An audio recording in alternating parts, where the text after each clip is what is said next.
To lalacewar duniya dai kullum ka ji labari mara kan gado, wani ma ka rasa dalilin yinsa. To wannan dai labari ne da ya shiga irin wannan rukuni, amma darasin cikinsa shine abin dubawa.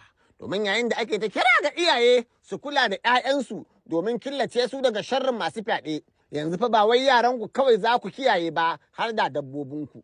Domin kuwa matashin nan da aka kama a jihar Adamawa yana yi wa kaza fyaɗe. Ya bayyana cewar dama can ai sun daɗe da wannan kaza. To amma ya ce zai kiyaye gaba. A zanta wasu da wakiliyanmu da ke Adamawa Fatima Yola, wannan matashi mai suna Lawal Modi ya bayyana yadda wannan abin takaici ya faru. Ban ma fara waje ta don shi kaza waje. Ya kira 'yan makota shine muka je police station. Kafin matan ta shigo, me kake so kai da kaza? Ina so in saka ni, ina kawo abin da zai. Wannan kaza kan ta mutu. To waye ya koya maka yadda ake? Wallahi babu wanda ya koya min.